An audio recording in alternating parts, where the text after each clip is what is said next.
Speaking of Pearl Harbor and ardor and Churchill wooing Roosevelt, which seems like it would be hard to put this together, but much to my surprise, I just didn't even know this, which is maybe about my own ignorance.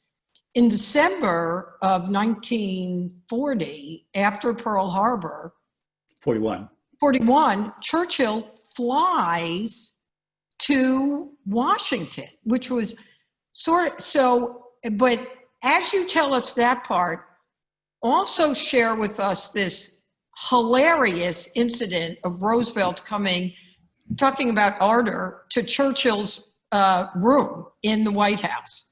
So combine Pearl Harbor, the visit, and that. I don't know if I want to combine that scene with the whole courtship issue. That gets a little kinky. I think that it was a wonderful moment. It cuts back to the fact, first of all, Churchill had absolutely no sense of personal vanity. It's important to know that, he would basically take a meeting in the bathtub. I mean, if he was working in the bathtub, one of his favorite places to work, and he got a phone call, he would get out of that bathtub and just take that call. It didn't matter who was in the room. He had absolutely no sense of personal vanity. So fast forward to this moment after Pearl Harbor, and just to be absolutely precise about this, he and his entourage, actually just about every senior member of the British government actually sailed across in a battleship to Washington, not to Washington, but to the Chesapeake, and then flew from there to Washington, D.C., to be absolutely precise. Anyway, so we're in Washington. Roosevelt allows Churchill to stay in the White House itself. So Churchill has a bedroom in the White House. Roosevelt, in his wheelchair, pays him a visit one night. Inside the room that is occupied by Churchill, there is Walter Thompson, his bodyguard, and there's Churchill. And Walter Thompson, he's a knock at the door. He goes to the door, opens it, and there is Roosevelt in his wheelchair. And Roosevelt suddenly gets this funny look on his face, like he's looking around Walter Thompson, gets this funny look on his face, and he starts to wheel the wheelchair back. And behind Walter Thompson, there is Churchill, stark naked, holding, I believe, a martini and a cigar. And Churchill says, "No, Mr. President, no, President. I simply, this is, essentially further evidence that the Prime Minister of Britain has nothing to hide." And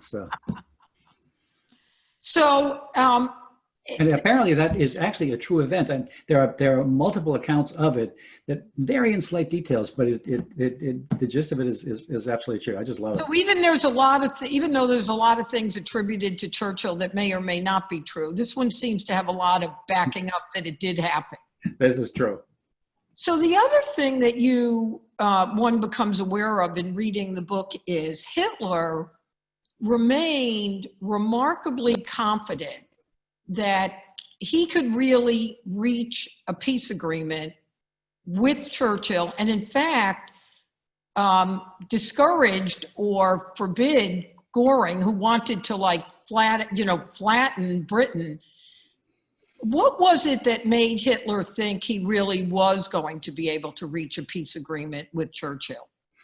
That's a good question. I frankly can't answer that, not being terribly privy to the psyche of Hitler.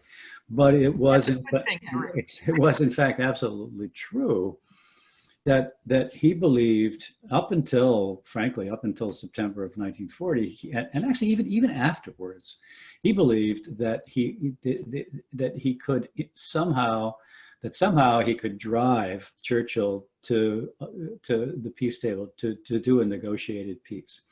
And it was a complete failure, actually, on his part, of German intelligence, the German hierarchy, to understand the defiant nature of Churchill. They could not understand. To them, it seemed like absolute madness that this man was not going to capitulate.